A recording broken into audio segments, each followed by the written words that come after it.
to say we are pleased to be all on to be holding our first meeting of the Mahatma Gandhi Memorial Committee here in this hall. And I am also particularly pleased that while this hall has witnessed dances and dramas and functions of all kinds, I don't think, up to the best of my knowledge, you had an intellectual feast. So I'm particularly pleased that we are holding a very important discussion here. And I'm very pleased also that for Sunday afternoon at 4:15, as many as 25 to 30 people are prepared to give up their time, and some are still coming. So that simply goes to show the commitment of the committee to the cause, and also the interest that you have evoked in the South Asian community here. I have any conscription. Sorry. You forgot your notes. Yeah, just continue. Huh? I told you that one of those scholars who kept everything in the brain. Yeah, it is there. Yeah. Well, it gives me great pleasure to welcome Professor Ramaiah. We have been waiting for him for quite some time. He has had an absolutely fascinating background. Rose from very humble origins in Tamil Nadu, where he had his first degree at Loyola College in Chennai. And then when he was selected to do his master's at JNU, which is one of our previous institutions, he was called for interview. And the interview cost money, because you have got to get a train from Chennai to Delhi. And his father had to raise money from half a dozen sources before he could board the train. And it wasn't quite sure until the last minute whether or not he was going to be able to make it.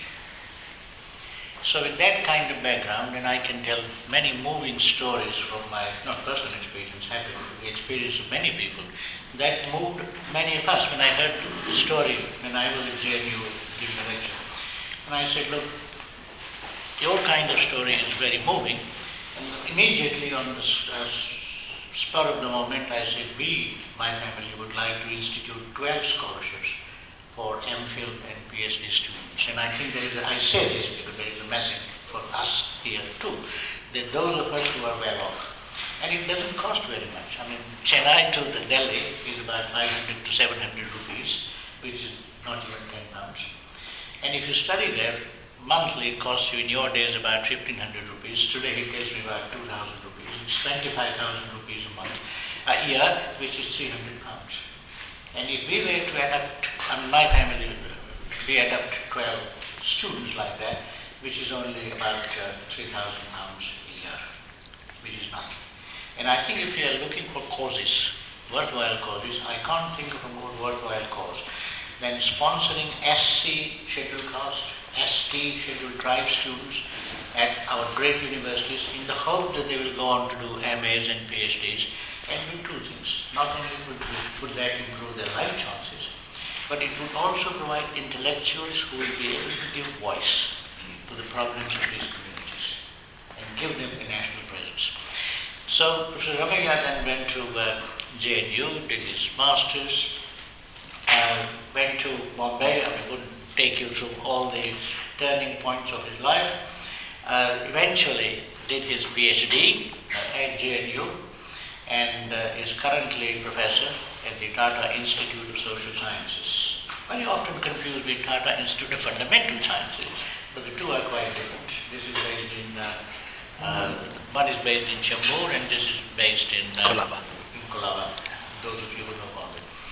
He was a few months ago a visiting professor at Columbia University for about 4 or 6 months and has been working on problems relating to caste, backward caste, their place in India, the problems they face. So although he would not be talking to us directly about trafficking in human beings, he's going to talk to us about a subject which is just as deeply moving and just as deeply interesting.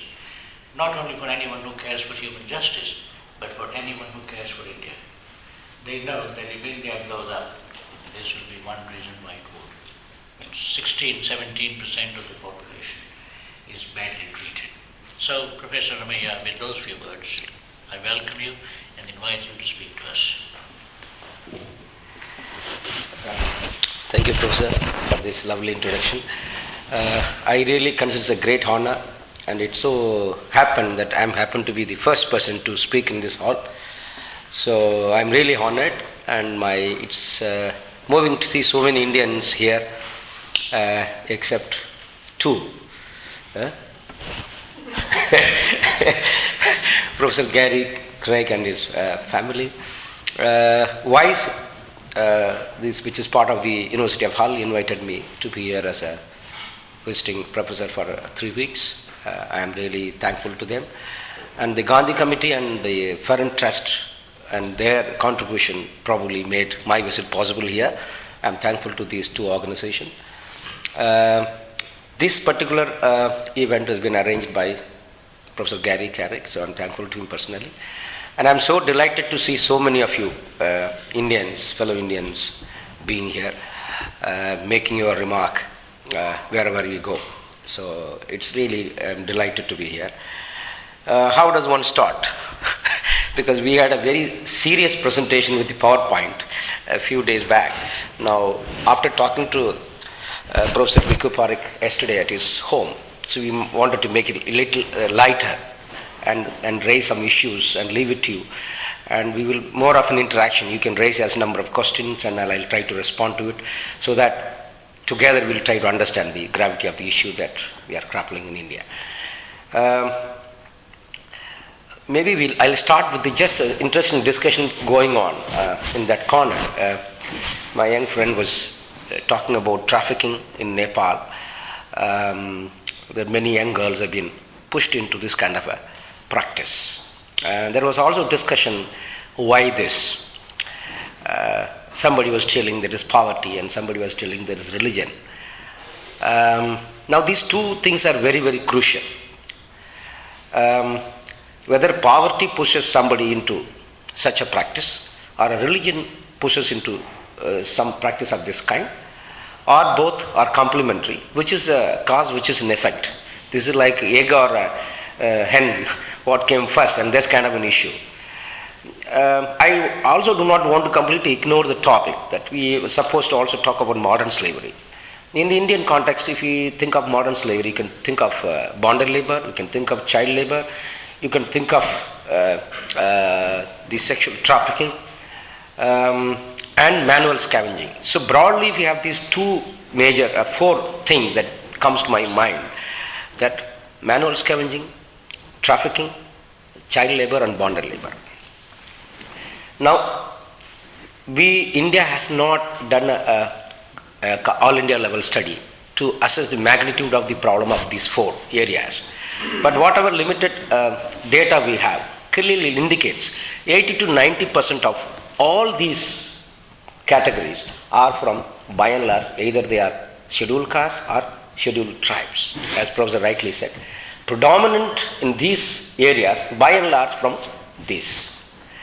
Now one may say that why? For example, the sexual trafficking. And I always end up facing a problem because I think this is a very learned audience, very concerned about India's progress.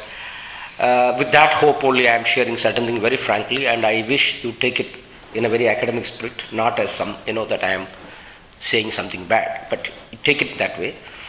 I have a lot of data, evidence, everything is my computer, but this kind of occasion, let us not go into pure academic and it will get boring.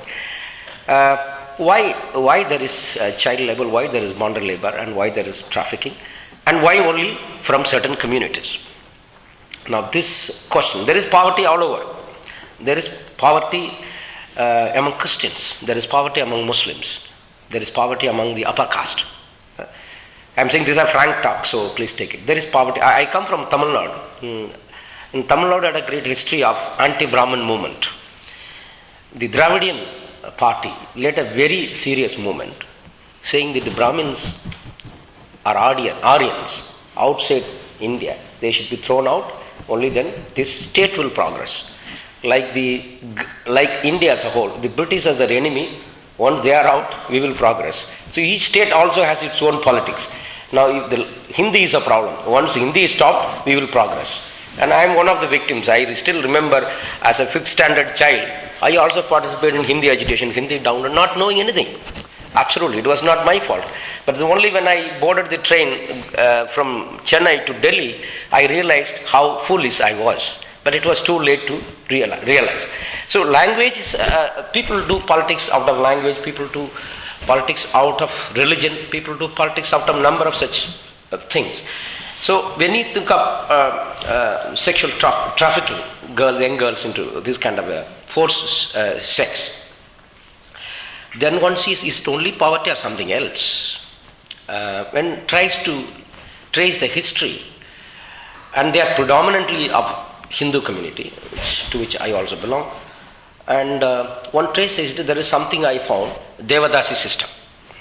We had, and we do have this practice even in Tamil Nadu and Andhra Pradesh. As part of a study, I went as part of a bonded labor. There was a study sponsored by the ILO, and as part of that, I had an opportunity to visit some of the interior parts of Andhra Pradesh and Tamil Nadu, where the child labor, bonded labor is very high percentage. And I found out that quite many from this community were engaged in Devdasi practice. Now, what is Devdasi? The Devdasi practice, which has been sanctified, but there is no scripture specially says how Devdasi practice should be there. But there are inferences to it. And according to this, a girl, a 5-year-old girl, is dedicated to goddess Ellamma. This goddess name differ from place to place. But at the age of 5, this young girl is dedicated to the goddess Ellamma, and this girl has to be a Dalit. This condition is the girl, all Devadasis are Dalits only, dedicated to goddess Ellamma, and she remains there in the temple, and whoever pass by, they give some money or some food, and she has to earn her living out of that. When she attains puberty, physical maturity, there is a special function. I remember in our Hindu customs, when a girl is attained puberty, she is kept in confinement for a week or 2, and there are certain rituals, and she is fed very well. I don't know whether it is in urban areas, but in rural area it is the common, because villages there is lot of poverty.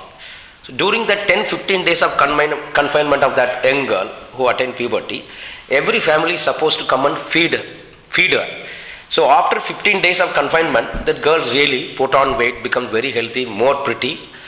Probably it is a community arrangement that other days they will not accept from anybody else.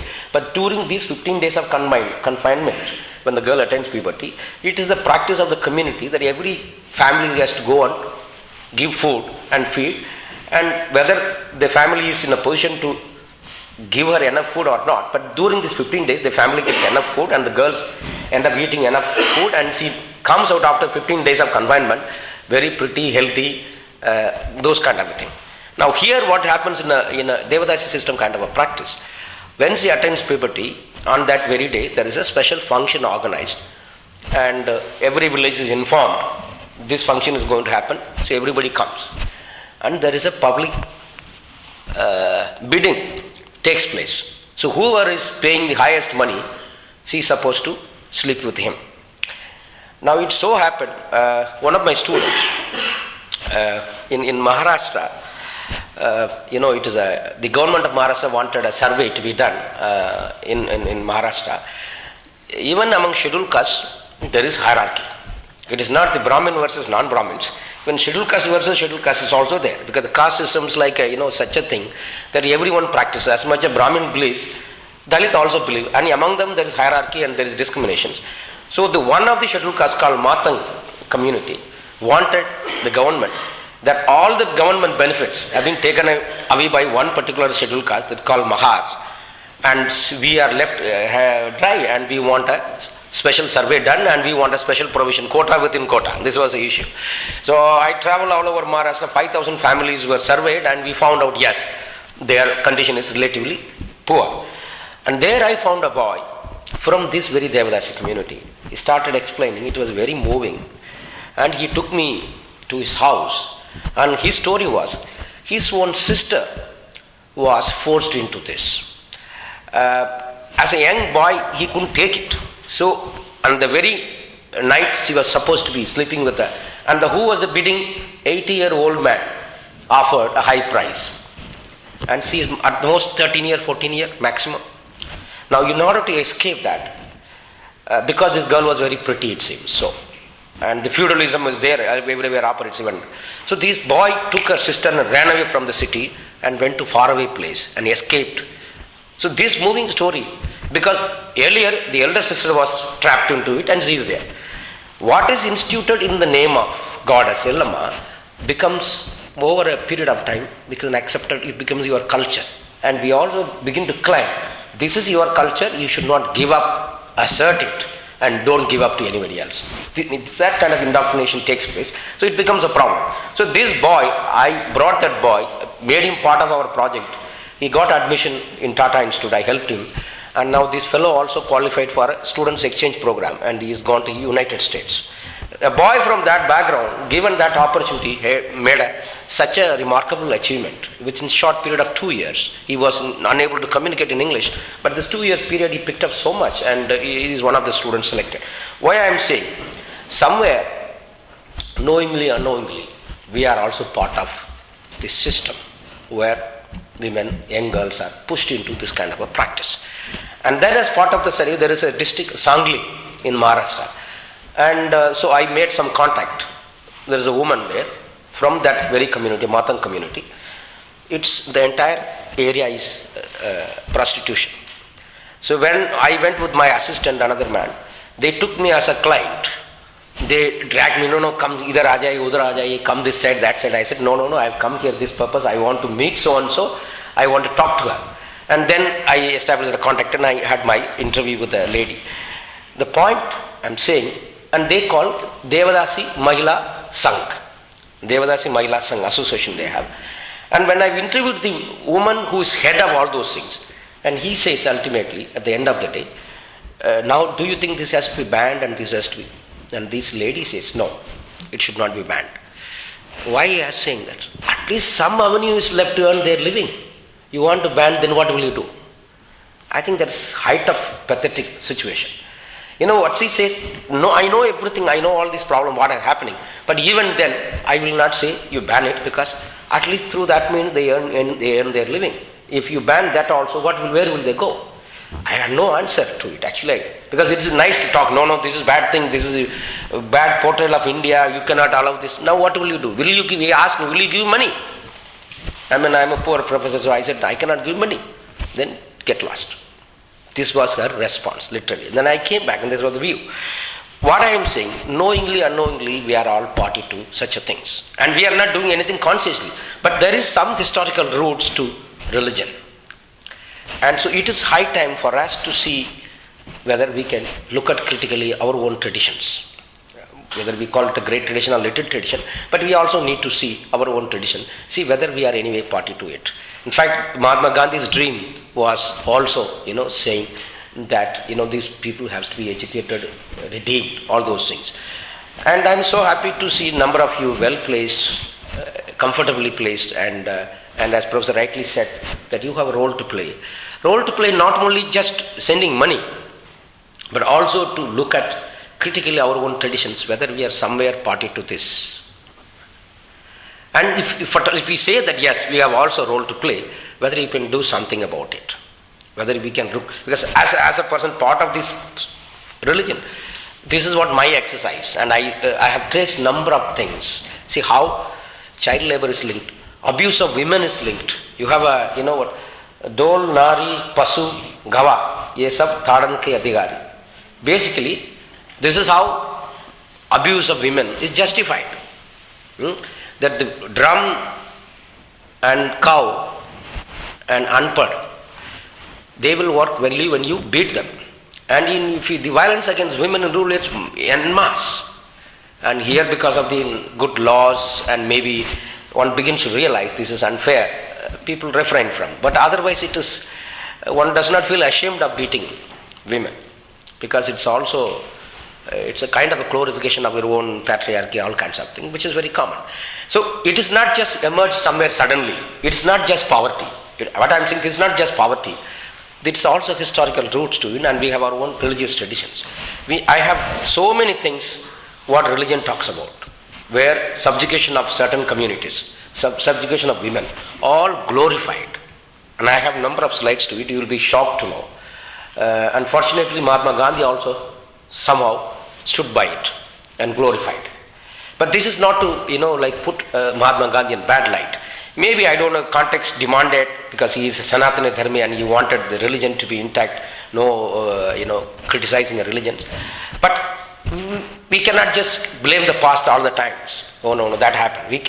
Yes, past is past, but can we get into present? Can we begin to realize the higher values of justice, equality, liberty, and so that we achieve liberty, fraternity? So it is high time that we as educated people settled Europe, America, and it's very pleasing to know that number of Indians who made their life here and leading comfortable life, very frank, very nice. The people used to say, why don't you also come? I said, I'm thankful to government of India. I've got a job, and in the 6th pay commission they have increased their salary. They almost doubled the salary. So probably now there will be a reverse brain drain would take place shortly, and there are some people coming back, which is a good thing, and that is a remarkable achievement of the government of India. So on the one hand, we have something to really cherish, that the sense keep going, GDP is increasing, there is FDI, significant increase in the FDI, and many foreign universities are coming and putting up their campus in India. Number of MOUs being signed almost from all over the world coming up. It's something to be really cherished about. You have on the one side this, and you have the other side, extreme end. The data of 2007, that is the recent data accessible, that every day 2 Dalit women are raped, and 4 Dalits are murdered. This is also a reality. And in Maharashtra, some of you must have heard, in Bandra district, one family, the mother was raped, daughter was raped, they were killed, and the one son. So 4 members of the family been wiped out. The husband who happened to be in the field in the night, so he escaped. Entire family. And what was the curse? The only crime they committed was they started buying land, and this girl, after getting educated, started going to college, and she started riding bicycle. And the caste system is such a nuisance that one cannot tolerate. First of all, you're a girl, and then you are riding a bicycle in front of very interesting, and that's what I'm saying, that caste is not a Brahmin versus Dalit. Absolutely no. This is not an accusation against a Brahmin or any upper caste. Please don't take it. That's why I'm requesting you. It is a ism that is a problem, and that ism everybody follows. Dalit also follow, and that is why within among Dalit they don't intermarry. Forget about Brahmins. In fact, the Brahmins have come forward. I have seen number of marriages taking place between Brahmins and the Dalits, but you do not see a backward caste marriage with the Dalits, because it's the caste system is a vertical ladder where each one tries to keep his position, and in order to remain where he is, he has to keep somebody below him, and that is the problem with the structure itself. There is a foundation itself is a problematic. So these atrocities, and you cannot even think of, in Maharashtra again, 3 years before, a Dalit boy eloped with a backward caste girl. And they traced them and brought them, they put a needle into his eyes and they killed him. And the kind of a crime, and then forcing somebody to eat shit, forcing them to eat shit, forcing them to consume urine, these kind of crimes nobody could think of. Even Macaulay, when he framed those laws, did not list these things because nobody could imagine this kind of crime could also take place. But nowadays this is taking place. Why? And after all those things, one doesn't even feel guilty about. In worst situation, probably people may end up committing crimes. But one should feel guilty about it. Rather, they feel pride. Tumko sikaya. Tumko sabak sikaya. But this kind of an attitude, where it is coming from? And in Haryana, there were so many incidents, 4, 5 incidents of honor killing, again on a similar incidents, because the boy ran away with a Jat, Sikh, and they were brought and they were killed. So if parents can go to the extent of killing their own daughter, what for? Just to protect the caste. So somewhere our education, our rational outlook, rational thinking has not percolated down to social human relations. And if we say that yes, I mean, very interestingly, we are in a state, UK. We have a interesting past that we waged a war against the British. We chased them away from there. Now we are earning our living from this very country. What is the tolerance of this country? And I was very surprised to see one Lord Mayor in Coventry. And this Lord Mayor was a Dalit. Amazing to see. This Lord Mayor of Coventry was a Dalit. And in today you have a panchayat, we have the panchayat raj system in which there is a reserved position where men and women of this community can contest election, so that voices of these communities raised to a level at the state legislature and parliament.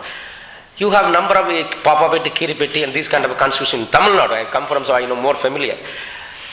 Till 2 years before, election in these two reserved constituencies were never held, because that is a constituency dominated by the middle caste. So, though it is a reserved constituency, the fellow will be contesting election, but soon after he will resign and run away. If he continues, he will be finished. So you have a government provisions, you have a political democracy, but actually you cannot exercise, you cannot use it. That is the situation even now. In such as you have a such case in back home in India, you have also such case, a person moved away from there and he is a Lord Mayor. I was really very pleasantly surprised and I was very moving, and I mean, where are we now? Where are we now? Is it not something that we need to really... So, and I was so see in Colombia also I saw a number of students from India, Hindu Students Association, vibrant, very vibrant. They also asked me to come and speak. I did.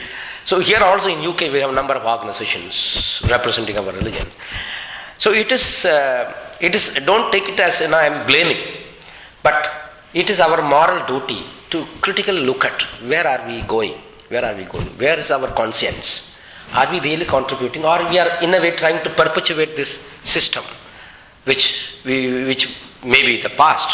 We cannot just blame Manu said this, Gandhi said this. We cannot say they said it's fine.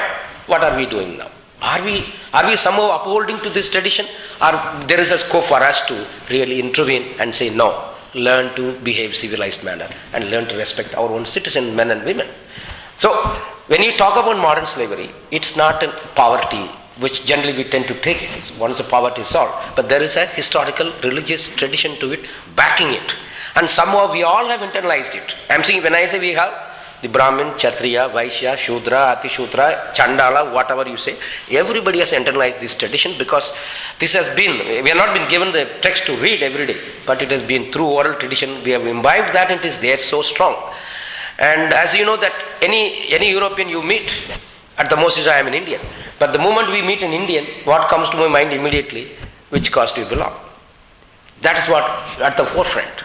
I am not telling you, I mean, what's happening in the rural India. It is this. And one will not leave till he finds the caste background of that person. He may ask a surname, he may ask that name, finally it goes on. So your affinity to caste is so deep rooted that you fail to see what is there in the humanity. You fail to see humanity, but you rather see what is the caste.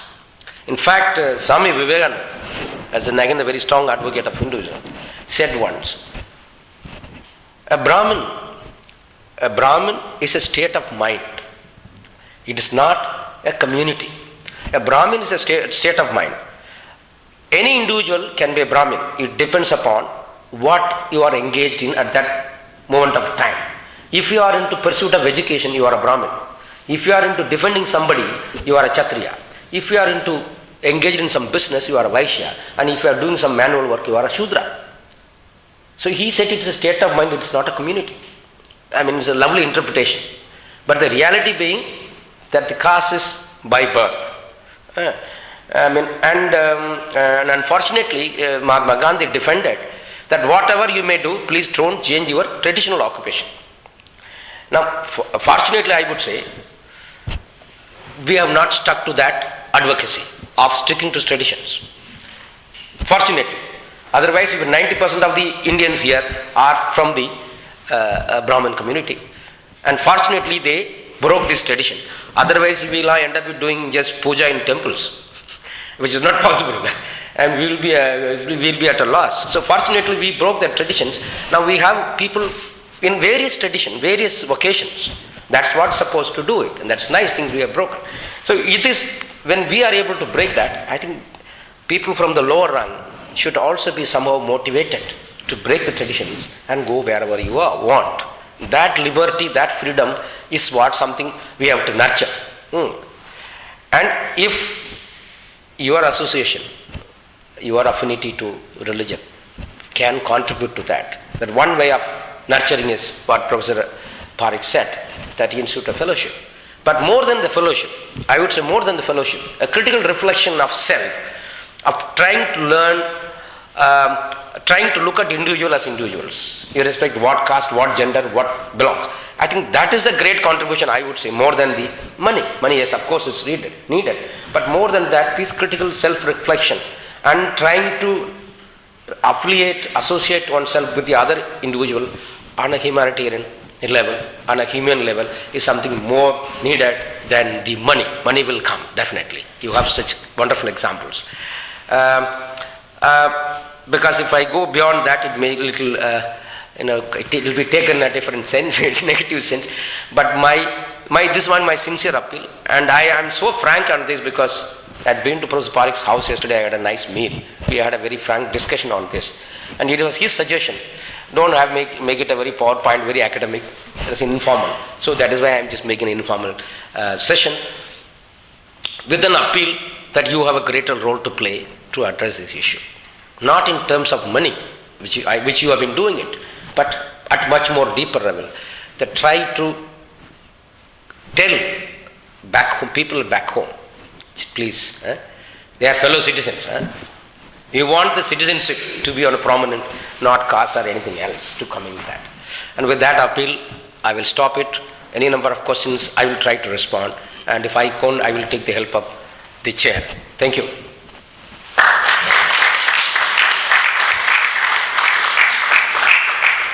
Well, before I take questions, since you referred to our conversation yesterday, I was completing it. I said to you to do two things. Yeah. One of which was, since you wanted to talk about the caste, to explain to us how caste system has interacted with democracy and industrialization. Because at one level one might say this story has gone on for 500 years. And I wanted you to help us understand the interaction between caste-based inequality on the one hand and the impact of industrialization and democracy, because one of the things, as I was telling you, was how caste has been politicized, politics has been castified, and as a result the old boundaries are in some sense becoming porous. So that we now have a situation where scheduled caste people occupy important political and economic positions. So things are moving. India is not static. How is it moving? In what way? That was one thing I wanted you to talk about. And the second agenda I had set you, bearing in mind the interest of our people, was what is it that we need to be doing in India in order to tackle what is it that is being done? Reservations, yes. How far have reservations succeeded? How far have they not succeeded? And even Dr. Ambedkar, a Mahar himself, said in the Constituent Assembly that he wanted reservation to last for no more than 15 years. And there were other people, like Panditji and Brahmins, saying 15 years is not enough, that's only one generation. And Ambedkar was quite convinced that in one generation you can turn the fortunes around. Well, it's 3 generations now. What is happening to reservations? Are they working? If not, what new forms should they take? So there is not so much a question, we'll have questions afterwards. It's simply... Sure. No, I take it as a good that otherwise this huge area would go unattended. Thank you for reminding me. Now, we talked about the past and we talked about our moral duty. With that, I stopped it. Now, coming to what has been the experience of the state intervention in the last 60 years. As rightly said, Dr. Ambedkar, being the architect of the Constitution, made number of provisions for various communities, and the reservation is one of them. The first question you said industrialization. What is that first one? Democracy. Democracy. Because lots of people, Yeah. those of us who have been writing about or Yes, thinking yes. about Indian Yeah, politics, yeah, my yeah. students are some of the Yeah. topmost experts. Yeah, yeah. And they keep saying democracy has profoundly transformed the caste system. Yeah. You have to go and appeal for votes. Yeah, yeah. And so on. Now, at the time of submitting the constitution, completed draft, he made one caution that we have got political democracy. We have got the political democracy where every individual got one vote. Irrespective which community you come from, everybody has got only one vote. And if you use it rightly, you will get the government of your choice and you can make a lot of changes in life. So it's political democracy we achieved. And that is why we have a reservation in proportion to the population. Your scheduled caste can contest election in proportion to their population at the state level, at the parliament level, and now even at the panchayat level. You have a reservation at the political reservation. You also have a reservation in education. So the students from this background, that many percentage, 15% reservation is given so that they can enter into colleges, professional institutions in proportion to their population. And you also have a job reservation. So you are, in bureaucracy they have also been able to enter into all those things. You have this political democracy and reservation in terms of education, employment, all those things. The caution at that time he made was that if there is not a social democracy, if the political democracy does not transform itself into social democracy, those who suffer from social inequality will blow up the political democracy which we have so laboriously built. This was the caution made by Dr. Ambedkar, that there lies, we have got a political democracy, but if it does not change into social democracy, what social democracy means? A way of life that recognizes liberty, equality and fraternity. In simple terms, he defined what is social democracy means: a way of life that recognizes equality, that recognizes fraternity, that recognizes liberty. So if this is not actually happening, then the people who suffer from social inequality will get together and blow up the political democracy. Now it is a different thing why that mobilization has not taken place, because again many number of political parties coming to that caution he made, and it is still an issue there. So this democracy that we have got, it is a political democracy. It has not transformed itself into social democracy. The one more point, the debate was, Ambedkar has clearly said, this reservation given, the political reservation is for 10 years, and the reservation on education employment will continue as long as the social inequality exists. This is what Dr. Ambedkar has said. That the 10 years time, the first period, is for political democracy, but there was no time limit set for the education and employment reservation, where his position was, as long as there is discrimination, violence continue, this will continue. This was the issue. What is being extended is basically political democracy now. So that issue still remain there. As rightly said, what has been the outcome of this reservation policy? There are many who made their career. One is, you have like this society, like in the caste system, you have a Brahmin, Kshatriya, Vaishya, Shudra and Ati Shudra. The government employment also in the same thing, grade A, grade B, grade C, D, and it's like that. And the lowest one is being the sweepers category. Now all other there is a reservation. For example, grade 1, grade A position, class 1 position, class 1 officer, the reservation, even despite 60 years of implementation, you have implemented to the extent of, say, about 8 to 9%.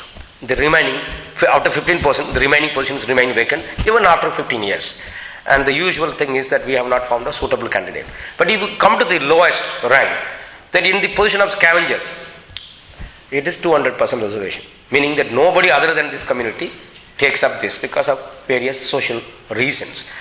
So though there is reservation, there is no reservation, because you do not find anybody else taking the responsibility. Because there is a Louis Dumont make an argument, academic, that in order to maintain the purity of those above, which is necessary for a spiritual life, because you need a category called a Brahmin, and he is a mediator between the God and the rest of the people. And for that purpose, you need to have somebody as a pure community, so Brahmin as a pure. And in order to keep them pure, there is a structural necessity to keep somebody as impure. So then comes the role of the Dalit. This is one interpretation Louis Dumont has given. How many from the top have come forward to take up the position of the role of the lower caste people? Mahatma Gandhi himself said that this is something that given a chance I will be born next time I would like to be born in the scavengers community. This was one of the appeal. But if we go by the karma theory logic, that in order to be born in a Harijan family, you have to do a lot of bad things. And Gandhi as a person doing good things cannot be born in a Harijan family. The karma theory says that in order to qualify yourself in a next birth as a Brahmin or upper caste, you have to do whatever given to you. Meaning, a Dalit should be doing only what he has been asked to do it. That means given that logic, there are many Dalit not doing that traditional job of being a sweeper will not go to heaven. He will go to hell only actually because he has broken that. And I to the extent put it on the lighter jovial side, many Brahmin will also go to hell because you have deviated from your traditional jobs on the lighter side. The point is that scavenging, and I tell you, we have scientific advancement in every profession, and in the medical profession so many invention has taken place. In the scavenging field, there is not even a single equipment.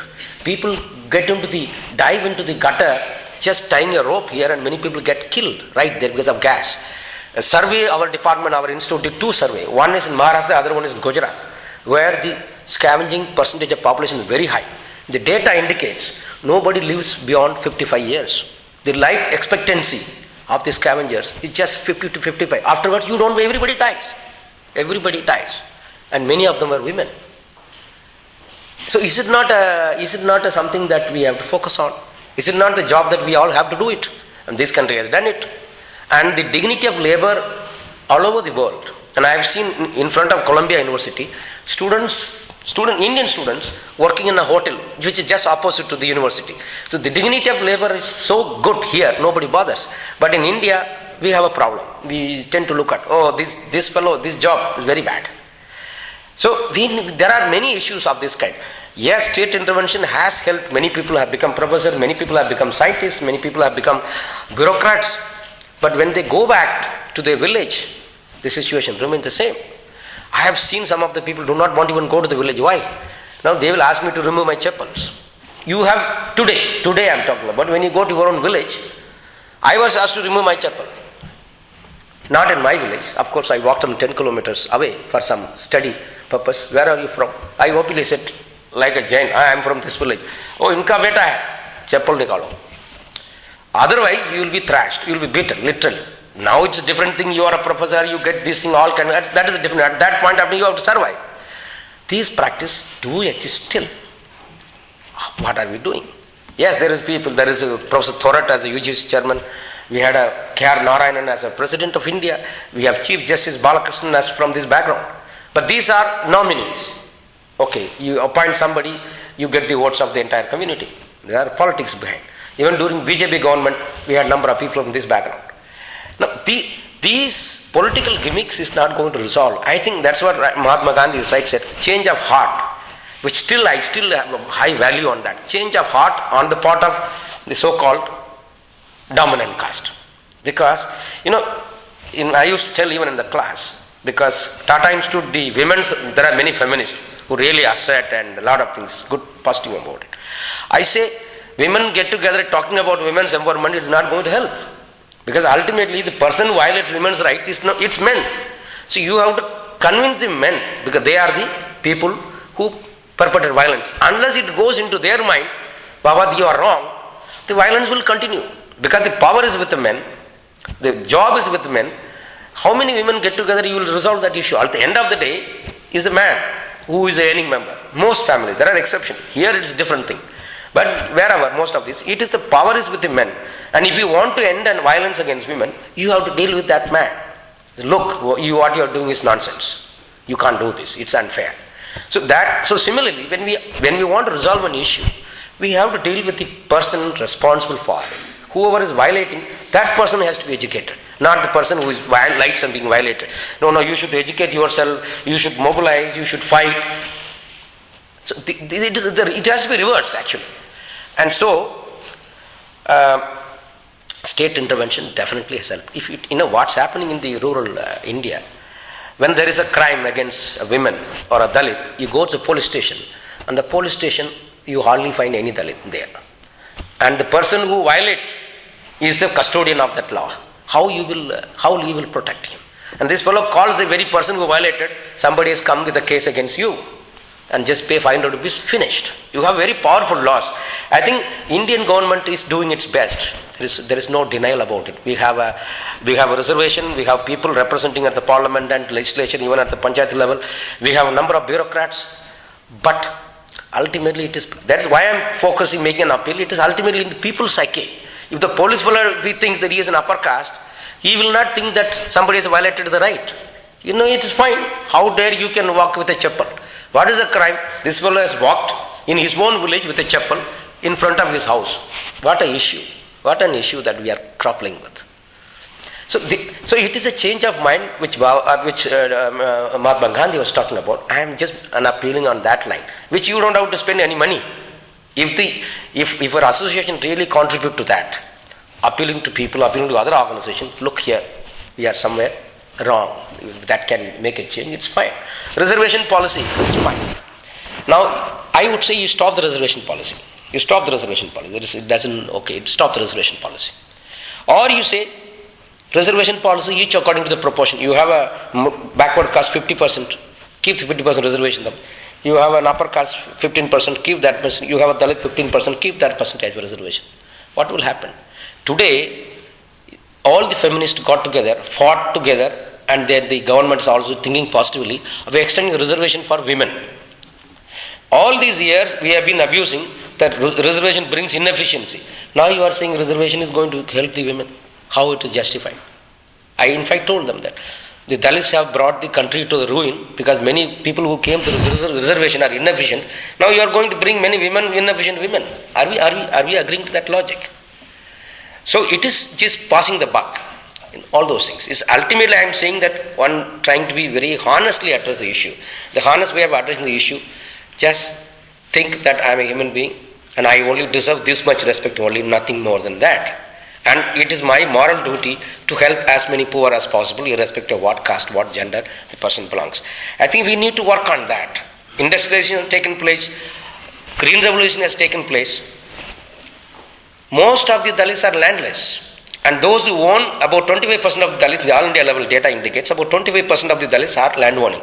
But if what is the quantum of land, it is less than 1.4 acres of land. They are all small farmers, small and marginal farmers. This is as good as landlessness. That is what the point. So green revolution has helped the middle class land owning caste. But it is of no use for these people. Or if you put it to provoke you further, I would say, the British conquer of India has became a problem for the Indian elites, the business class, because their business were affected because of East India Company, the Dutch companies, many of those. Till that time you had a complete monopoly over your industry, you had money, you had land. With the British entry or Dutch company, many other companies, your business became problematic. You couldn't have the continuous monopoly. So it is necessary for this business class to throw the British out. You could do it. But there was no issue with the Dalits. I am all making to provoke and so that I get more questions. The Dalits had no issue with this because you have a business elites and Dalits are at the bottom. British had no control over them, they had no issue with them. So whether they are British or it is non-issue. Like you say whether Ram rules or Ravan rules, how does it matter? Your problem continues. Even today it continues. 60 years, still untouchability is practiced. 50 years, 60 years, still atrocity is happening.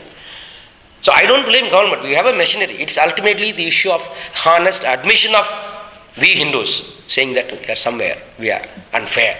And that honest admission does not cost money. It's just simple admission. Trying to learn, trying to become a human being, that's all. And I have a high regards for many positive role played by a number of people from the so-called Brahmin. I know there is one B.D. Sharma who was a commissioner of Scheduled Caste Commission.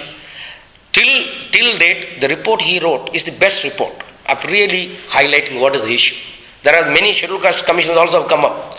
But the contribution made by this B.D. Sharma, who happened to be a Brahmin, And I know he was even beaten in Madhya Pradesh in one occasion when he was trying to articulate the interest of the tribals.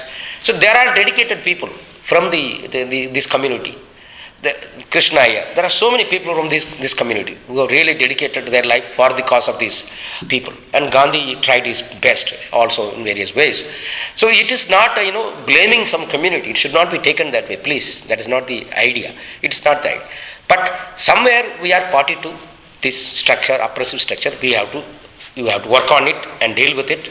And your focus could be in a Hindu association. It's a beautiful thing that if you can send a message across, ultimately what will happen, I'm telling you, ultimately what will happen, if the 50% of the people, so the scheduled caste around 15%, you have backward caste around say 50%, so around 70% people are said that you are lower caste, you are this and that, there may be a time will come, they will revolt. They will revolt, and the best way is to leave the religion itself. What will happen to this religion? It is a larger issue, I am saying. It is not just scheduled caste and reservation. It is not just reservation. It's reservation a non-issue. You stop the reservation, what will you? Where is the reservation now? Most of the public sector have been privatized. You have an academic institution and one or two public sector, that's all. You have a reservation. But where its scope? Most of them getting privatized. Even the other companies will also soon become private sector. There is hardly any scope for reservation to operate, which is also becoming a reality. So we really need to think on those lines. If this association can really send across a message that in the interest of the religion, in the interest of humanity, whether you can move on those directions rather than saying that reservation is an issue. Because in the moment you think about Dalit, you talk about only reservation, nothing else. That is not the issue. It is a non-issue actually. You can wipe out the reservation overnight. It's non-issue. But the larger issue, issue of moral and ethical issue of trying to respect your own fellow citizens as human beings. That is the only appeal I'm making it. Thank you. Thank you. Now we can have questions. Ashok? Firstly, I have an interest, declare an interest. Yeah. I'm a Brahmin. Yeah. But the other issues that I wanted to raise that perhaps we've also been associated with the Dalit family for a very long time. Yeah. And it's perhaps 3 generations now. Yeah. Having lived in Bihar myself, Yeah. I have seen the reverse. Yeah. Lord Bhikhu Yeah. was the chief minister. Yeah. There was a reverse. Yeah. And there was absolute passion of the upper caste. Yeah. Yeah. I have no problems with that. Yeah, You yeah. also mentioned Yeah. that about the corrupt police officers. Yeah. It was exactly what was happening in Bihar. Yeah, yeah. What's happening in Uttar Pradesh? Yeah. Yeah. Talking of the issues that you have raised. Yeah, yeah. It is Ramaiah Avatthi Yeah. who is now holding the hand of an upper caste Brahmin Sure. to get the votes. Yeah. Yeah. And Yeah. have secure her position. Yeah. But these are the points of interest that I wanted to make. Sure. But I have 2 questions. Yeah, please. What do you think that once the reservation is enforced, as it is happening now, Yeah. and years to come, Yeah. there will be Yeah. upper caste who will eventually become the backward caste, Yeah. Yeah. right? Yeah. They will become Yeah. the underdogs Yeah. of the society. Yeah. Yeah. What will happen then? Do you have any ideas Yeah. on that? Yeah. And 2, Yeah. what do you think of reservations in the private sector, Yeah. which this government of India Yeah. was trying to do? Do Okay. you think that was a good idea? Sure. Sure. Very, very, very, very important questions you have raised. Thank you. Like the Brahmin bashing, which has become when you engage in any discussion, you take the 2 extremes. You have Brahmins and you have a Dalits here. So not to make a comparison, you end up always quoting the Brahmin as the enemy. That is not the case. I think that's what even Dr. Ambedkar said. It is not the Brahmin, it is the Brahminism. And Brahminism, when you say it is not something practiced by Brahmins, not at all. It is a ism which has corrupted all our minds. That a Dalit also want to take pride in saying that he is an upper caste to another Dalit. So it is that ism that is a problematic. So the Brahmin bashing, first of all, I would say from whatever little knowledge I have, the possibility of Brahmin becoming an underclass is very narrow, fortunately, in my assessment. Because they had a historical advantage of those who had an opportunity to take advantage of the education. the British education, many other things, and they are fortunately all over the world, and they are relatively well organized. Though the percentage is just 5%, but they are well organized. Even now today, the percentage of percentage of people in bureaucracy, the percentage of those in academics, it's 90%. I have some data to show. Over 90% they are in academics, and in other fields also they are in very large numbers. So I don't think that this class will become an underclass in future, which should not happen. And I may earnest agree, nobody should be pushed into this kind of a plight. I mean, that's inhuman. Number one. Number two, whether Mayavadi or what's happening with the backward caste. And I am saying that I don't want to say that it is this caste or that caste, but it is every caste, every ism, it's trying to do that. That you beat me, I will beat you. This is what's happening, which is the most unfortunate thing. So what is the way out? Somewhere those who are in power voluntarily come forward. Yes, I have been wrong for various reasons. I cannot be blamed. Maybe my forefather should be blamed or my father should be blamed. I should not blame for that purpose. Yes, it has gone wrong, but let us do something else. Let us not think of. So that voluntary admission of what has happened and then trying to do something in all honesty. Not that you are trying to do something, I will do something like this. I mean, that doesn't take us anyway. So the backward caste, I tell you, again the data indicates most of the crimes against Dalits today are not by those committed by the Brahmins. They are all Lalu Yadav, the middle caste and backward caste. It is an unfortunate thing. Those scriptures say Shudra is this, but they are the people who commit to worst kind of crimes, rape and murder, mostly by this thing. So that is what I am saying, I don't blame Brahmins. I mean, I have been telling from the beginning, it is not Brahmin, it is a ism. Anybody in the structure may be following it. And the backward caste, is an identity crisis. Even that fellow will be in poverty, but fir bhi much gumayega. I am an upper caste. And in order to maintain that, he will commit worst kind of a crime, and that's what is actually happening. So please don't mistake me that it is a Brahmin, and that is not my intent. That should never happen in any democracy, that somebody can be pushed into an underclass status. Then the reservation in private sector. World over, there is something known as diversity. Whether it is Europe or America, people follow a diversity policy. What is that diversity policy? In every company, every section of society should represent. Every gender should represent. Women should be there, even gay should be there, or physically challenged people should be there, black should be there, white should be there. This is what called affirmative action, and that's called diversity policy. If the private sector in India, can come forward to say that in India caste is reality. In India caste is reality today. As much as it was ever, it is a reality. Religious discrimination is also a reality. So we need to say, if the private sector, don't say reservation, you say diversity policy. You keep some Dalits, you keep some Brahmin, you keep some women, you keep some this and that. It's fine. I'm for it. But when in any competition, when you run, somebody who is already in an advantageous position. But the community of the 15%, about 166 million population, are in so backward situation. And if we expect them to compete with a population which is highly literate and had many other advantages, it's difficult. So then it becomes necessary for anybody to see that they are supported. So I will not say yes, everywhere reservation should be there, but I will say there should be a representation of every section of community. And before doing that, we must have a good quality school and colleges where every section of the society get an opportunity to convent medium. You won't believe that my English, I was sharing with Professor, I started actually writing English only at the master level. And I could not utter a single word, single line.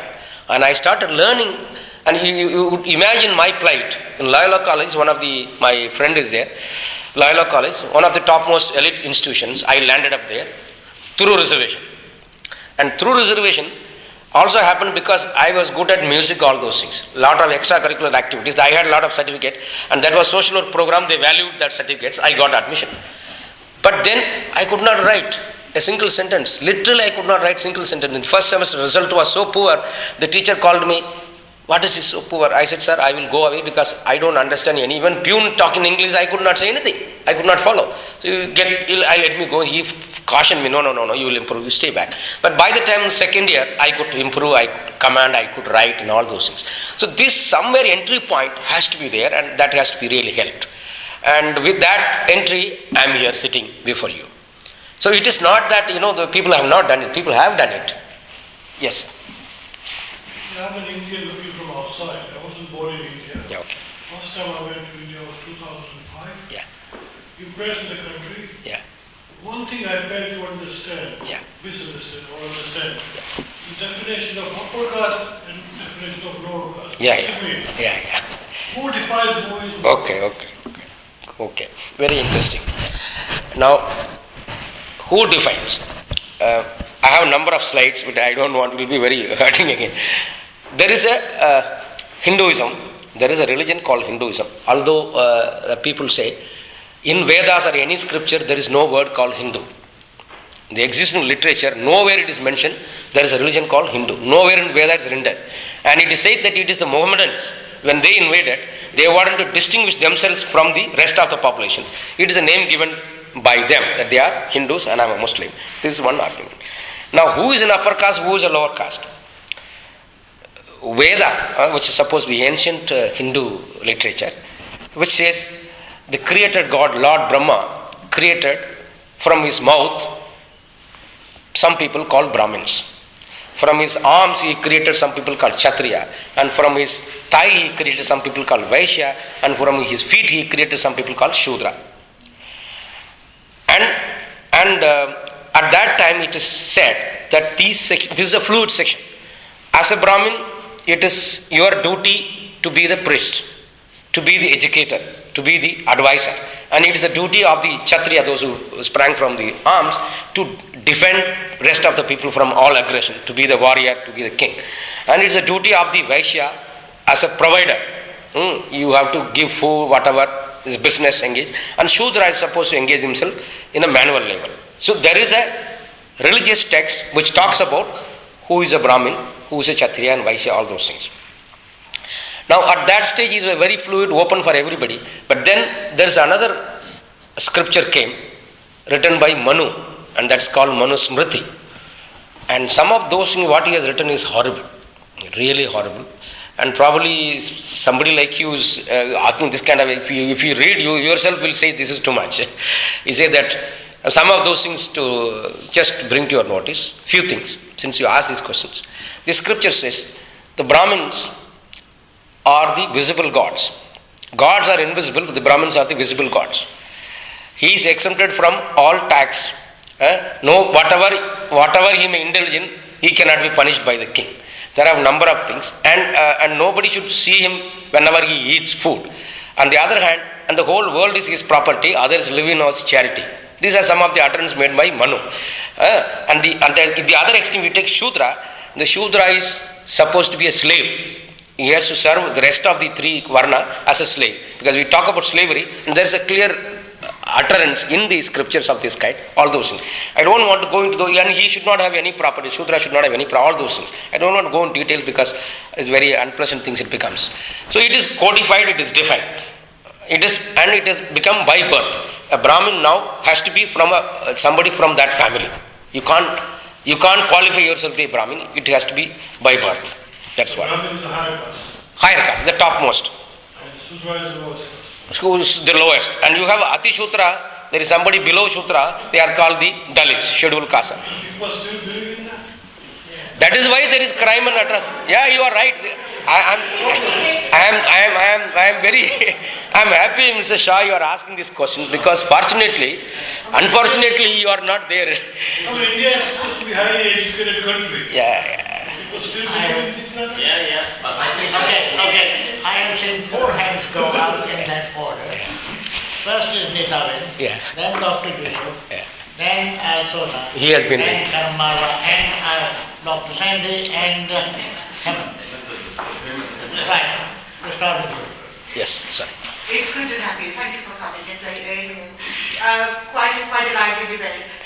What I want to know, do you think to a certain extent it's the Western countries who are responsible for creating some of the child labor that is taking place in India at the moment? I don't think that any Western country can be blamed for this purpose. It's the materialism and the demand that is placed on India to have some of the number of goods made the for the Western countries. that forces Yeah. the child labor. Yeah. See, the number of Indian industries.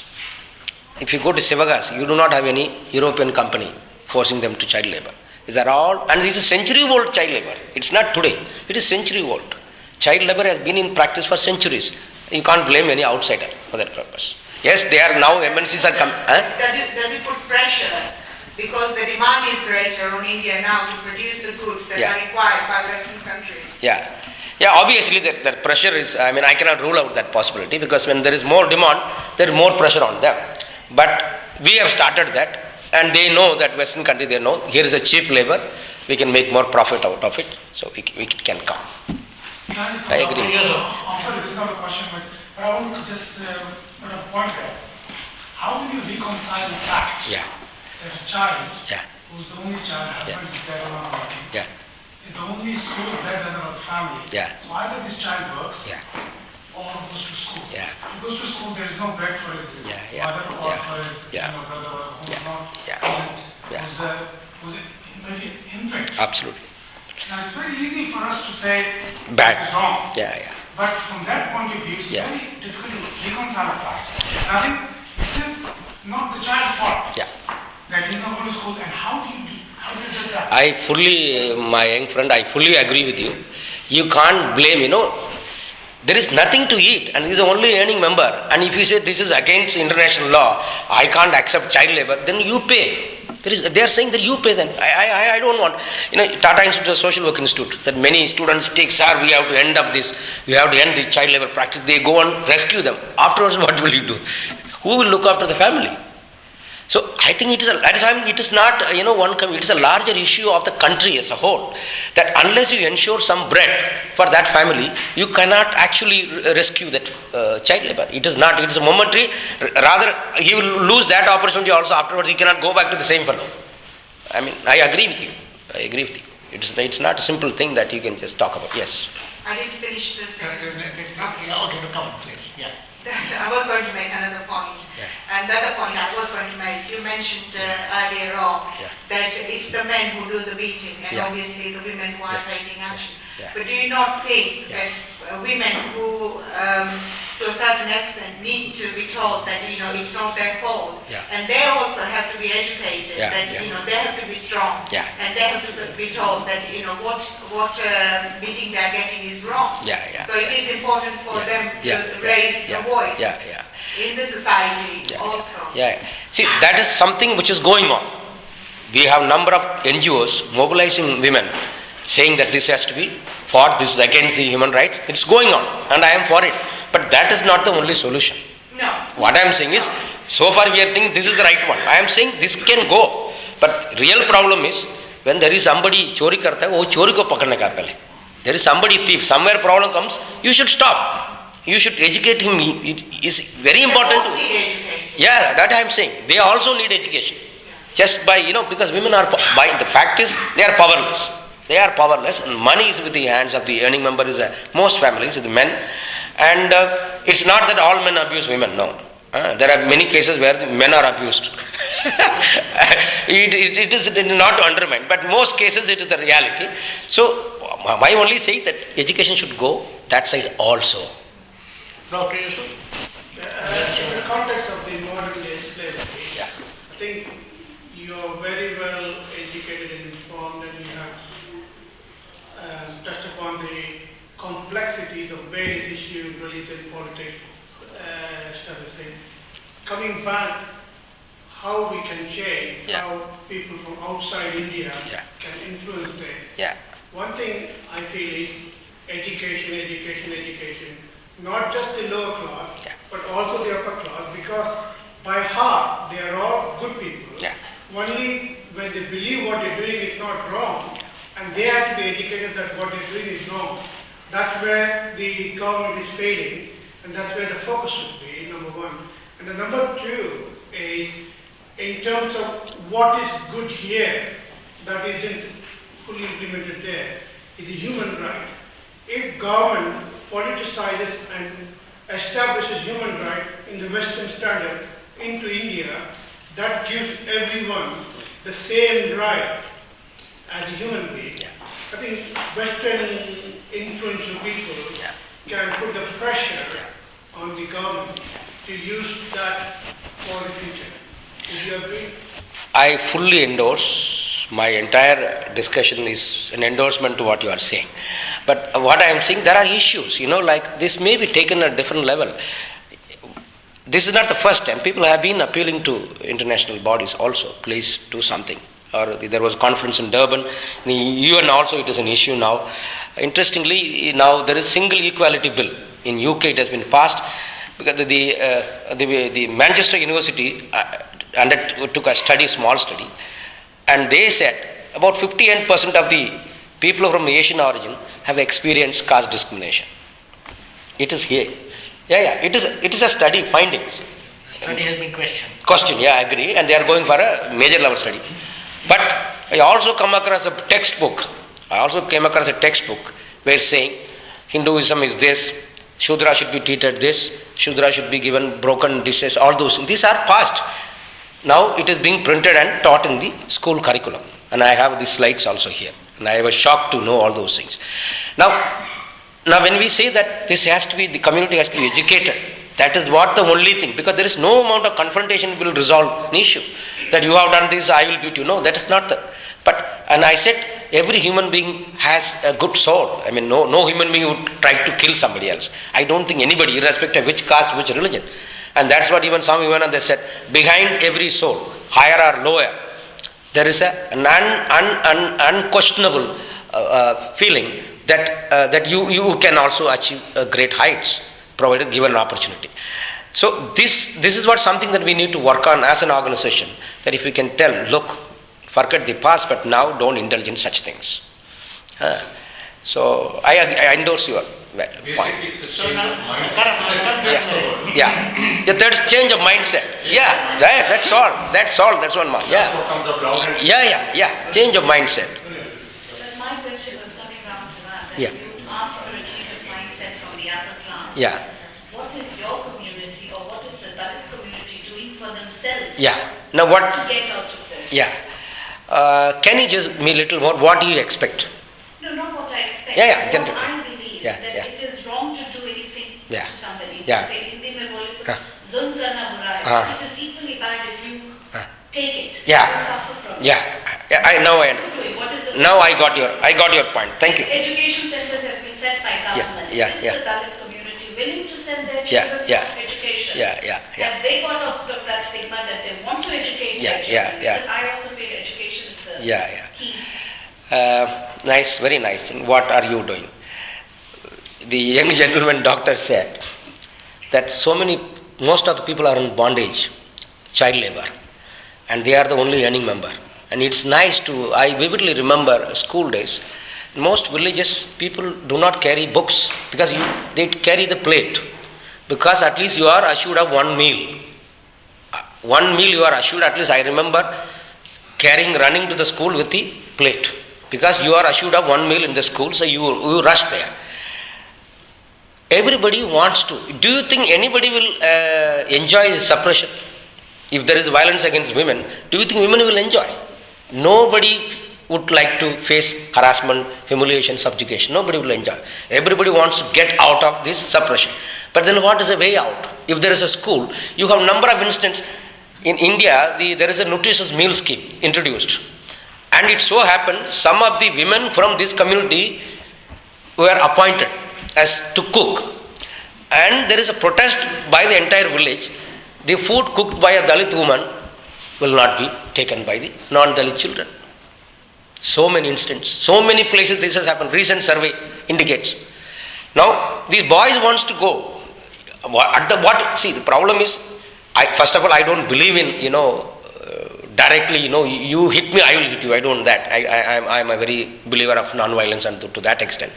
In village, the Dalits are few in number. First of all, you have 100 families and Dalits are maybe 5 or 6. These 5-6 families are landless. And the only earning member is the husband and the child. If they go to school, the earning depends also sometimes children. And if you go to school, there is no conducive atmosphere in the school to sit and study. And if they go to school, again there is a separation. This is not happening in all schools. I'm saying there are incidents of this kind, which does not actually conducive atmosphere for these people to go and sit and study. And there have been a number of incidents being quoted here, reported here. So we can no way blame the Dalits. We can blame the Dalit leadership. We can blame Dalit leaders because for political reasons, they don't want to give up. Congress party, you have Dalits, you have BJP, there are Dalits, you have left, there are Dalits. But they are not performing because their agenda is to be loyal to the party. And if you are, that is why then it comes the relevance of the fight between Gandhi and Ambedkar, where Gandhi was saying that there should be a joint electorate, Ambedkar was asking for a separate electorate, meaning Dalit will only elect Dalits. That's what Ambedkar was asking, such a provision. Gandhiji said no, that cannot be allowed because that will bring more separation. It should be a joint electorate, where Dalits should be elected with the Dalits and non-Dalit votes. Now what's happening now? So any Dalit going to any village, he has to seek the votes of Dalits and non-Dalits. Since he is being elected mostly by the non-Dalit votes, because the number is high of non-Dalits, he cannot just raise the issue of the Dalits in the parliament or state legislature. Because after that, he has to go to the same constituency seeking votes. He will say, last time you raised only Dalit issue, no, again, you are not for our choice. You are out. So though you have a representation at the legislature and parliament, this is ineffective. It is an important actually policy which has been given. So Dalits have been trying their best with whatever, trying to mobilize, trying to have support. Dalits, so many movements have taken place, but there are many concerns of this kind. Dr. Sandy, I thought I had seen your hand go up, although I'm my voice is not very good, but I will try my best. Yeah. Professor Ramaiah, reservation is a form of social engineering for the very best reasons. Okay, we accept that. Yeah. But I think what has happened, the rest of society has not been prepared for the subtle consequences that would emerge about 30, 40 years later. Yeah, yeah. Parallel things have happened in this country, in the West. For example, at the time of Margaret Thatcher, when she was interviewed and asked whether she would see a lady prime minister, she said, not likely in my lifetime. Yeah, yeah. Showed how wrong she was. Yeah. But of course, we had, as a result of women getting better entrance figures into universities, we had a large proportion, to the extent now, I think we've got more girls entering university than we have boys. Yeah. That has had social consequences which have been quite subtle. Yeah. For example, with better contraceptive methods, women are controlling their own destiny.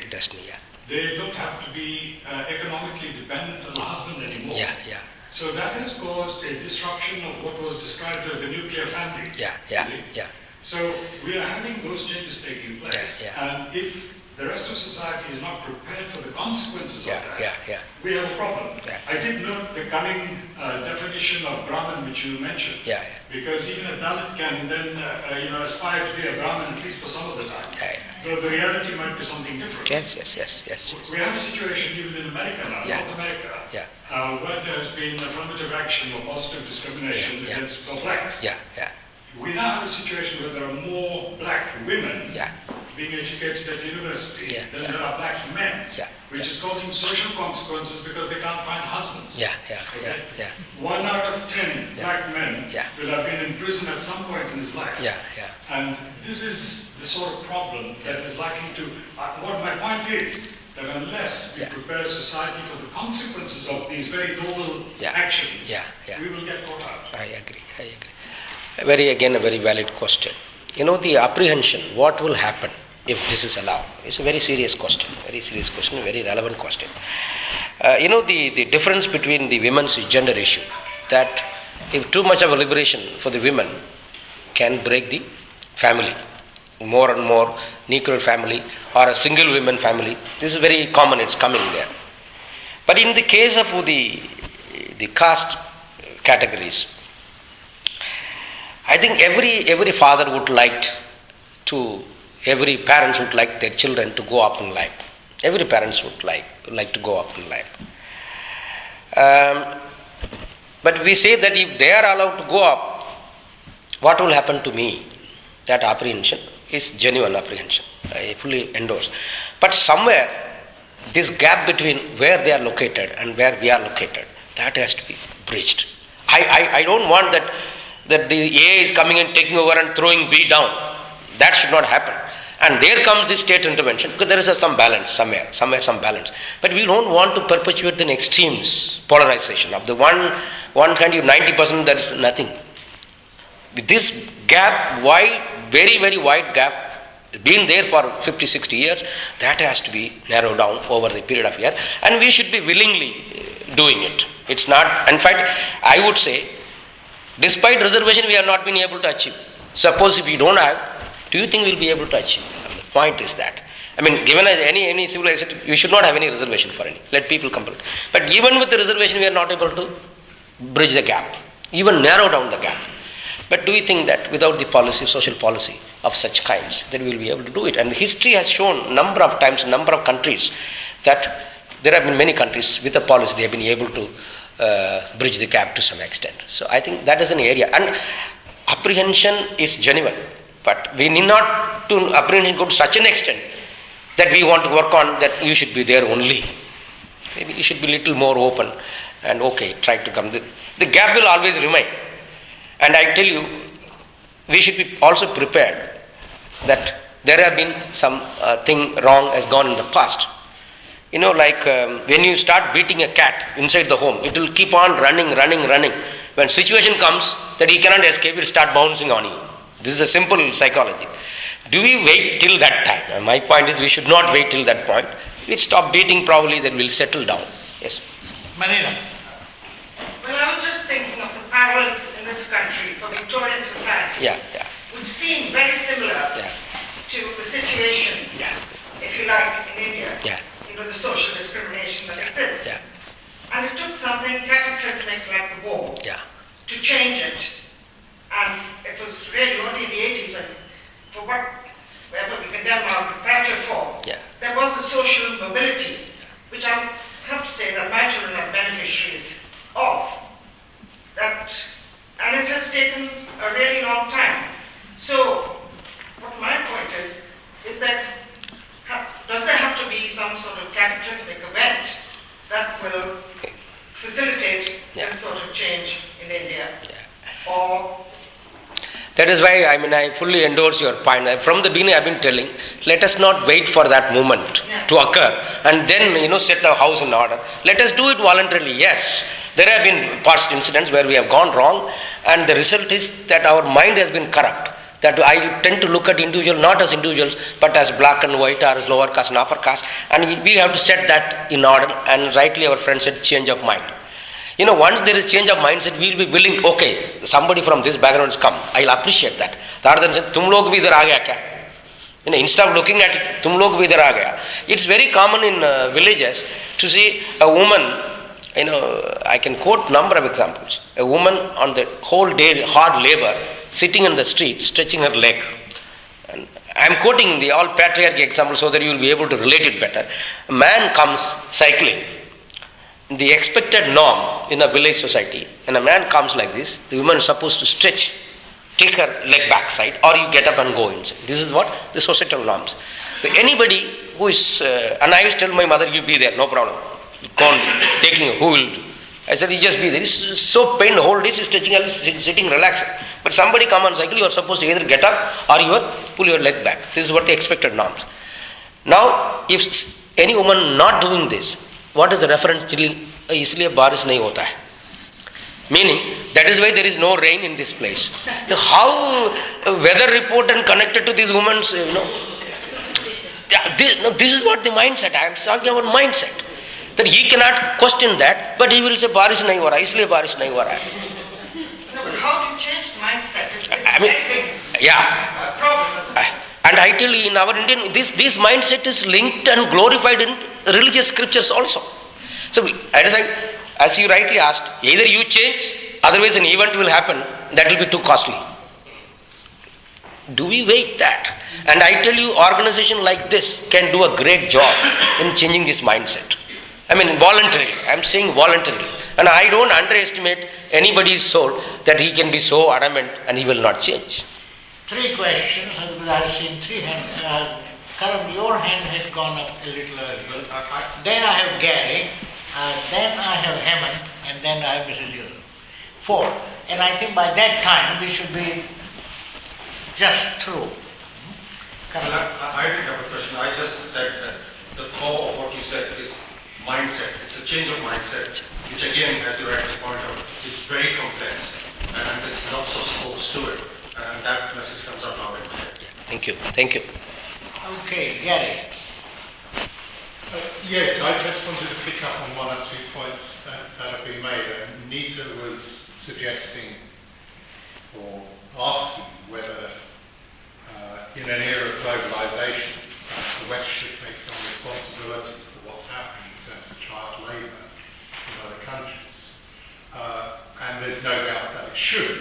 There are actors and particularly companies who are exploiting cheap labour. But I think the other side of the coin is also important, that in an era of globalisation there are such things as fair trade initiatives, ethical trading initiatives, which are beginning to try and put pressure on in the other direction. So I think globalisation has two sides to it. In response to the comments about Margaret Thatcher, I would not personally wish to see Margaret Thatcher held up as a paragon of progressive policies. And I think it's worth saying that the highest achieving group of school pupils in this country are actually girls of Indian origin who do better than any other group. That is not thanks to Margaret Thatcher, that is thanks to equality legislation which Margaret Thatcher is totally opposed to. And that equality legislation has done an enormous amount, not just for Indian girls, but for other girls in this country, and they are doing much better as a result, because their expectations have been widened and so on. So I think that's very important. And just on the question of equality, a simple question really, but it's probably a very complex answer.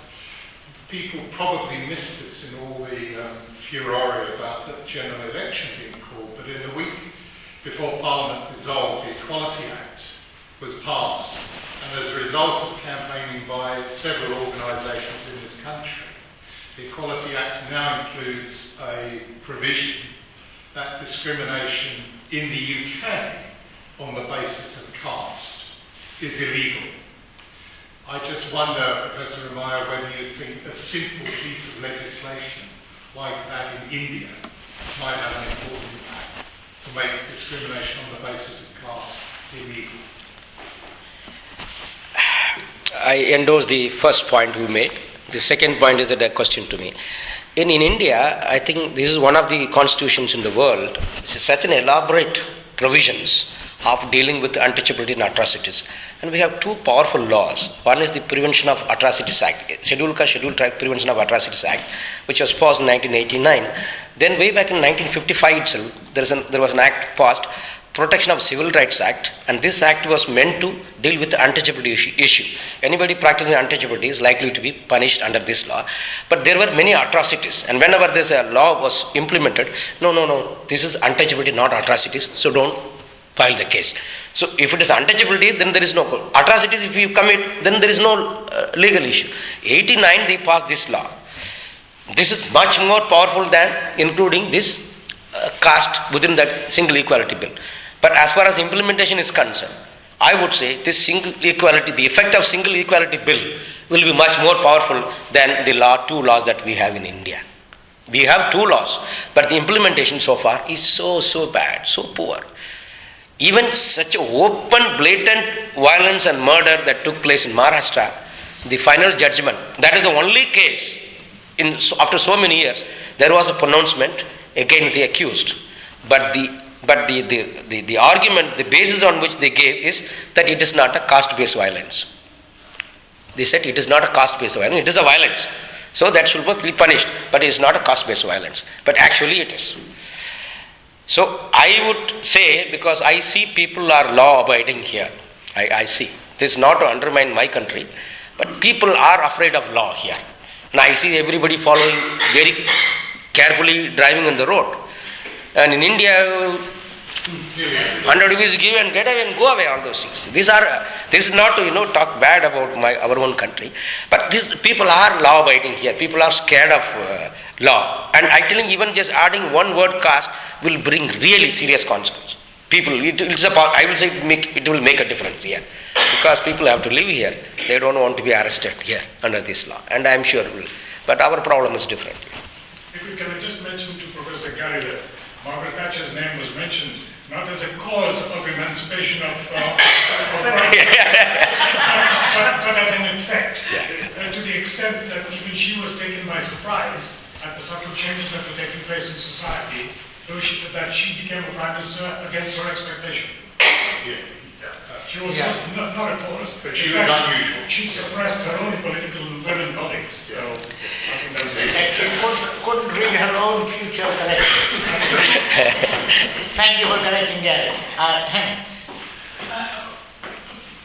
Also, you mentioned social engineering, which Ambedkar mentioned at the time of the Constitution and the reservation. And from what I gather from what you're suggesting is that until social engineering is or social democracy is achieved, this with the current system of reservation should continue.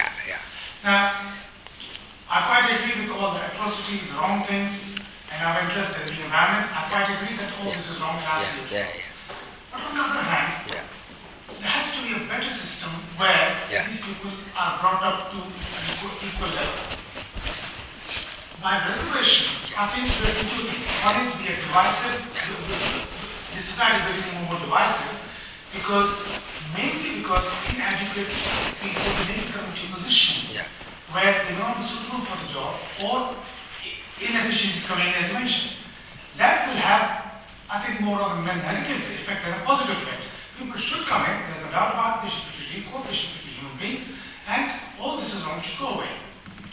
And the prime example is in the institution, the academic institutions, where you will find that because of the reservation, a lot of people have come up. And not everybody is good, but there are a lot of good people, I agree. But some people are not up to that level, and they are supposed a professor in the head. His capabilities in academics, being a professor, is negligible, and the overall contribution to the postgraduates, to the development of the department, society, the country as a whole, will have negative effect. So my suggestion is, I'm not a social engineer, so I'm not but there has to be a system where these people can be brought up with a better system, which is less divisive and more beneficial to these people. You have some suggestion? No, I don't. Anyway. Because you are in the job, I think you should have a suggestion. No, I want to take it seriously because there. We can talk about it. Okay. Quite a lot of alternatives have been offered. We can talk about it. Okay. But my response. The inefficiency question that came very predominant in your. Dr. Ambedkar at that time that was the last option, and he opted for it. Every time he was trying to change the mindset and tried his best, nothing worked. Ultimately, at least this can bring some change. This was brought. Now, because that context demanded that, probably if he is there now, we don't know what could be the options. There are many companies coming forward, we don't believe in reservation, but we will train them and take them. There are options, okay, we will recognize diversity, so we will bring in people, all those. This is fine. That inefficiency question is a very serious question. Anybody who did not have an advantage, historical advantage, will fumble in the beginning. That is natural. And on the one side, you take a position, all those who came through the reservation are inefficient. That is one. All who came through the SOAP merit is all efficient. These are questionable. From my own institute, I can directly even name them. I have my own colleague from the so-called open category. They can't take one class. They can't stand in the class and teach 1 hour. My own institute, I am saying, how they entered. Like that, there are so many people have entered. It's not that. So I agree there is a greater possibility of, if that was recognized, I think we should be employing only British, not Brahmins in our own bureaucracy. Somewhere we have to say, no, British, you get out. We can manage our affairs. And we also fumbled in the beginning. But it's all depending upon the advantages, historical advantages you had. These efficiencies are relative, very subjective. If that is the case, why you have to bring some UK doctor to operate Vajpayee's knee? We didn't have efficient doctor or what? Huh? India had AMC, there so many doctors. Why we had to bring some foreign doctor to operate Vajpayee's knee? Are we doubting our own doctors? He was Indian. He was an Indian doctor. Let me complete. Let me coming to the point. I agree.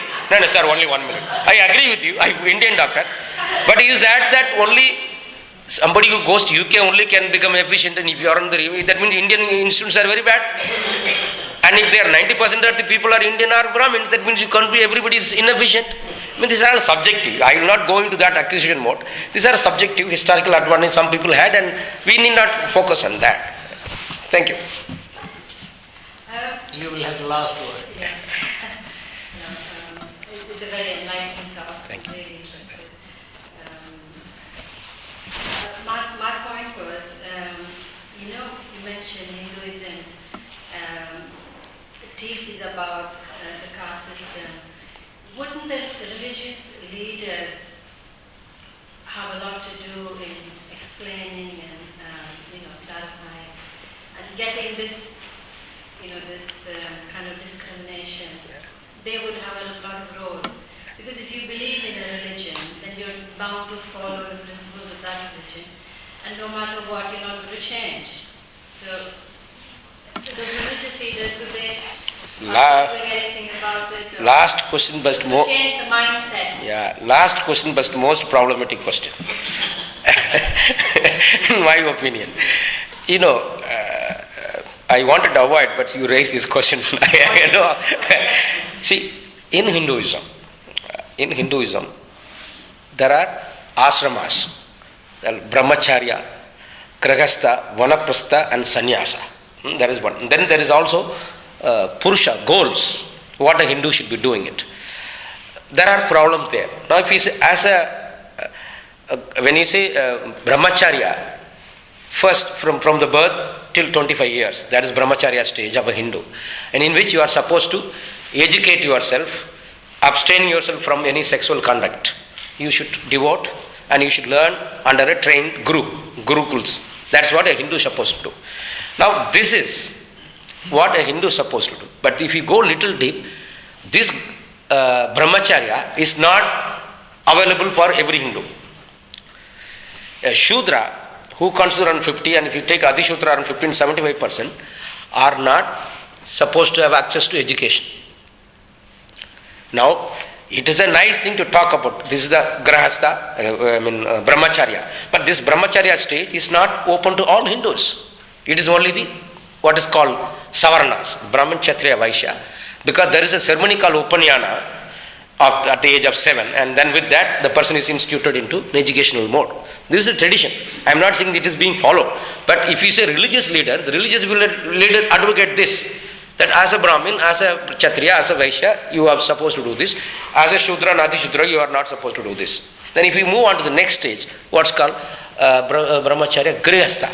There you are supposed to marry, you are supposed to accumulate wealth. Again there is a problem. Who will marry whom? You should not marry anybody other than your caste member. You should marry only within your caste.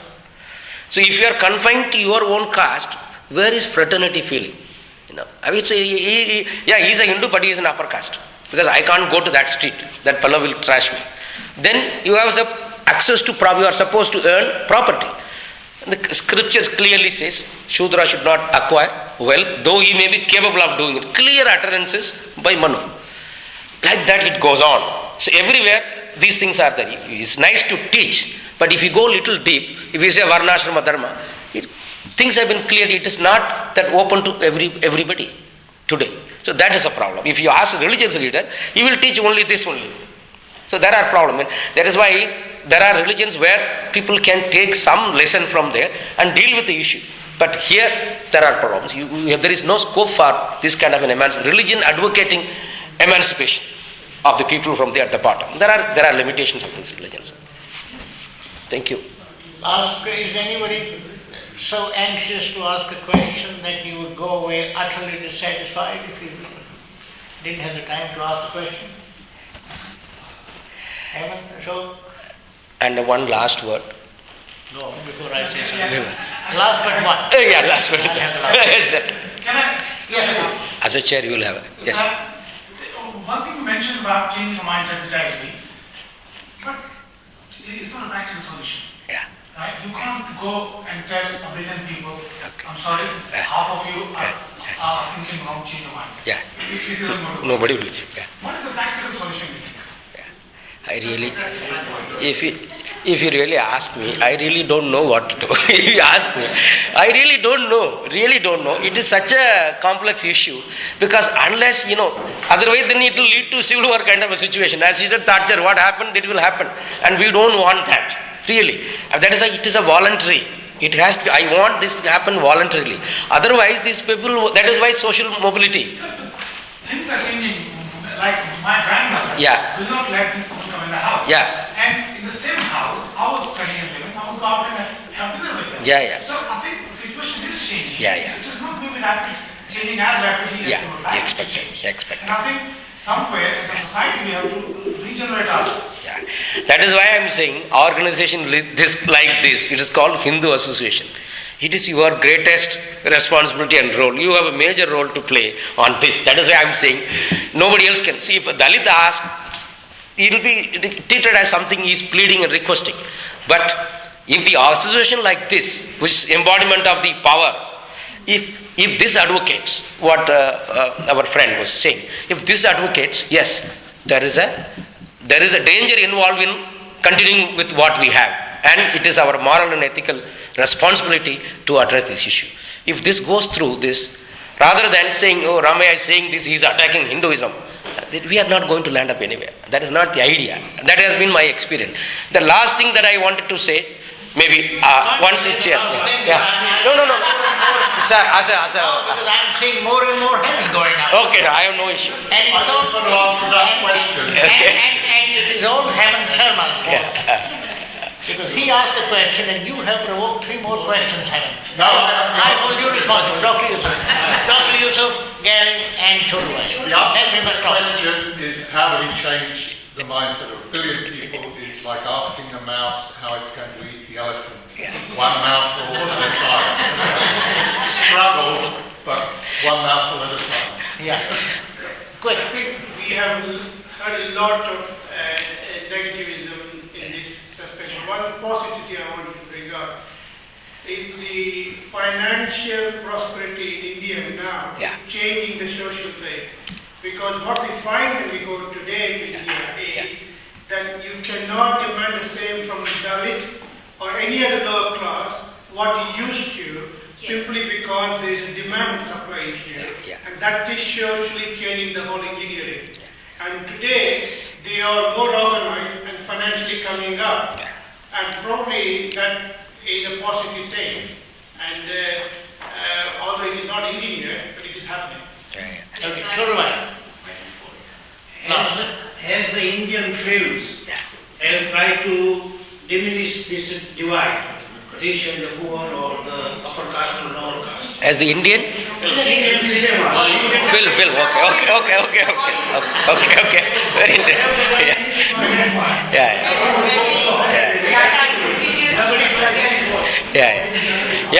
Actually,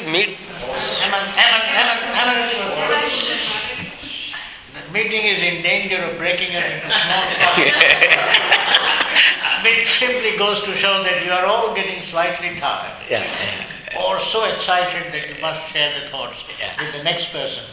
Marina, did you want to say something? No, I was just asking him whether his mindset changed as a result of coming to this country, or did it change before he came here? And he tells me it changed before he came here. And you want to respond to anything? just some common thing. The last, I said yes thing. Reply to my question. I agree. The Bollywood and even some Tamil cinema, there are some films which talks about intercaste marriage, intercaste violence. I think they are also playing their own positive role, and I think it is contributing in a positive sense. So I have no issue there. Can I make a comment on films? One. I think. Yes. I see a change coming to India, like Hemant said. Yeah. Is grandmother would toast share or go to Gandhi's house or Bishop's house, and his opinion has changed. Yeah. So I think 2 or 3 generations things will be different. People get educated. Yeah. Let us nurture this process so that this change of mind can go little faster. Let us contribute in whichever way possible so that the change can take place much faster, leaving everything to God. That's what we tend to do. Bhagwan dekhega, Bhagwan nahi dekhega. So he is too busy with too many things.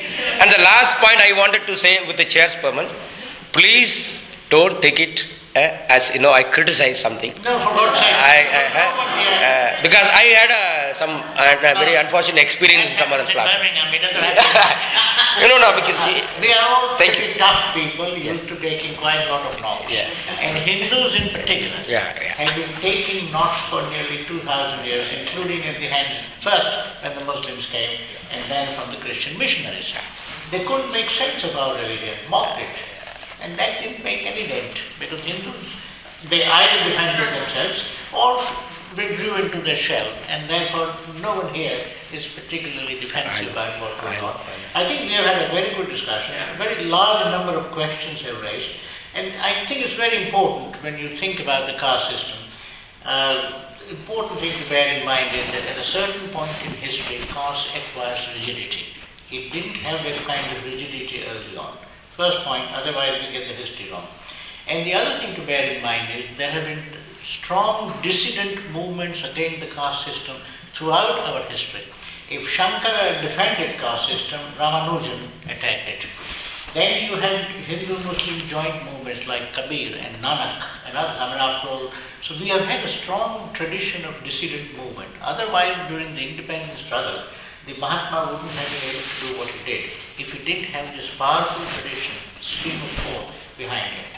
And I think the other important thing to bear in mind is a large question, so I don't want to start a section on it all, is how during the last 6 years, compare what has happened to our Dalits with what has happened to blacks in the United States.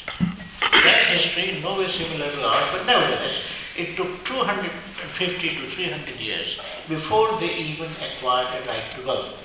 The country went to war, 1861-65, and even then they had to wait for 100 years until Lyndon Johnson was able to establish civil rights in 1964. It took 99 years after the war to give them right to vote. Rightly or wrongly, we were able to do that straight away after independence. That gave a sense of power. And that sense of empowerment has been extremely important. We still have a long, long way to go. But democracy gave them a vote, gave them a sense of power because you had to go and win their votes.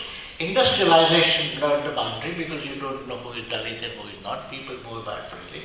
Mobility meant that if somebody walked into my house, I don't know, I could give you Hemon's example about the Muslims.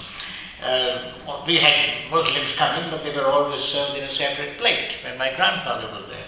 With my father, you didn't know that this guy was a Muslim. He quietly slipped in and out of the house, no question. After my generation, the problem was no longer there. So the Dalits, the untouchability of Dalit rests on certain social, economic and political preconditions. And as these preconditions drop by one, the system is shaken. And very often the violence that you see is the violence of the desperate. People who are not used to Dalits standing up to them, asserting their identity, and when Dalits do stand up to for their rights, the caste Hindus begin to panic.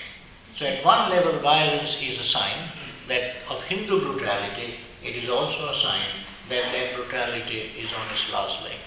So, immensely complex question. What role reservation has played, reservations in what area? A lot of work has been done. Professor Ramaiah has given us some idea. There are lots of other areas that we might like to consider. But I think in about an hour and 40 minutes that we had, we have covered a lot of issues. I can't remember any meeting of our Gandhi committee where everyone spoke, almost everyone, and where the discussion was so heated and lively and went on. If you finished talking, I think at about 5 past 5, and we had a discussion lasting an hour.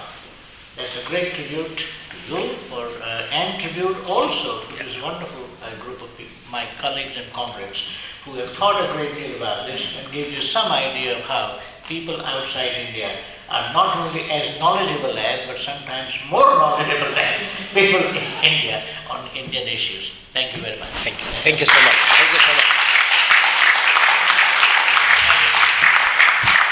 And I want a nice photograph with all of you.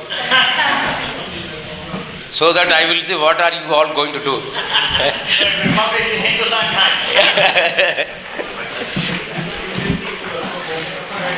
Very nice. Thank you so much. So much. I'm happy.